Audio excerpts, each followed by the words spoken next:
예수님께서 두로와 시돈이라고 하는 이방 지역을 왜 가셨느냐라는 것입니다.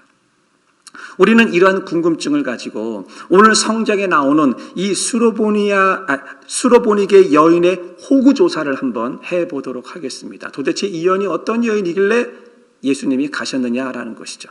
첫 번째, 이 수로보니게 여인은 헬라 문화권에 살고 있는 여자였습니다. 100% 이방인이었다라는 것이죠. 사람들에게 개로 취급받고 있었습니다. 예수님이 개라고 말하기 이전에 이 여인은 이미 개로 취급받고 있는 여인이었어요. 자, 두 번째, 이 여인은 어떤 여인이었는가? 귀신 들린 딸을 둔 엄마였습니다. 사는 게 힘들고 자식은 귀신 들려 있고 남편도 없고 그리고 자식 하나 살리기 위해서 목숨을 걸었던 여자였다라는 겁니다. 그리고 마지막 세 번째, 이 여인에게 있어서 중요한 특징이 무엇이냐면 이 여인은 예수님을 다윗의 자손이여 주님이라고 부르는 여자였다라는 것입니다. 그런데 이방인 지역에 와서 개라고 불리는 이 사람이 예수님을 향하여 다윗의 자손이라고 불렀다는 건 이건 엄청난 사건이라는 것이죠. 아이는 귀신 들려 제정신이 아니에요. 사람들은 자기 자신을 무시해요. 예수님은 나에게 너무나 멀리만 느껴지고 있어요. 그런데 긍정적인 생각을 한다. 여러분, 내가 마음이 너무 힘들 때가 있어요. 문제는 계속 꼬이고 있어요. 기도를 해도 예수님이 멀리만 있는 것 같아요. 그런데 내가 긍정적인 생각을 한다. 이게 쉬울까요? 그러니까 사람은요, 주변 환경이 어떠냐가 중요한 게 아니에요. 지금 내 생각이 어떠하느냐가 더 중요한 거예요.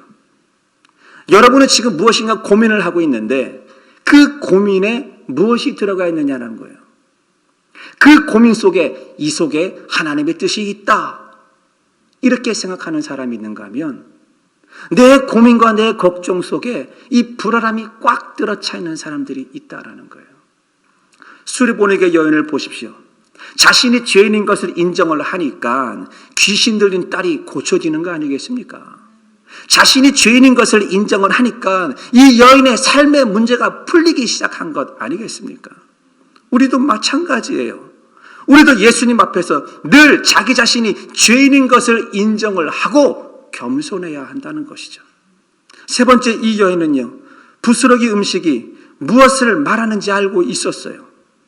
우리 생활 속에서 소소하게 지나가는 모든 것들이 뭐라는 거예요? 부스러기라는 것입니다. 그런데 하나님의 은혜는 어디에 담겨 있느냐? 바로 그 부스러기 속에 하나님의 은혜가 담겨 있다는 것을 깨달았다라는 것이에요. 그랬더니 예수님께서 이 여인의 반응을 보시고 깜짝 놀랐어요. 수로보니게 여인의 반응이 믿음이라고 얘기하셨습니다. 여러분이 말씀을 듣고 나타내는 반응이 믿음이다라고 예수님이 말씀을 하신 거예요. 딸이 귀신 들린 환경에서도 긍정적으로 생각하는 것, 그게 믿음이에요. 자신을 죄인으로 인정하고 겸손하고 낮아지고 화를 안 내고 이해하려고 노력하고, 그게 믿음이라는 것이에요. 부스러기 은혜를 구하는 것, 일상의 삶에서 소소한 것에서 감사를 찾는 것, 그게 믿음이라는 것이에요.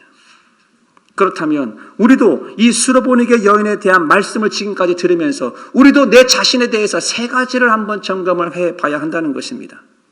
나는 내 생각의 구조가 긍정적인 구조인가 부정적인 구조인가? 무엇이 믿음입니까? 나는 지금 어떻게 세팅이 되어 있는 것입니까? 두 번째, 자기 자신을 죄인인 것을 인정을 해야 돼요. 본인 자신이 죄인, 용서받은 죄인이라는 것을 인정하지 않으니까 목소리가 큰 거예요. 자기 주장이 큰 거예요. 그리고 내 경험과 내가 아는 지식과 내가 아는 게 다 맞아라고 강요하는 거예요. 세 번째, 매일매일 진심으로 내 입에서 감사가 나오고 있는가라는 것이에요. 여러분, 감사하는 삶을 사시기를 주의 이름으로 축원합니다. 반응이 뭐라 그랬습니까? 믿음입니다. 반응이 믿음이에요.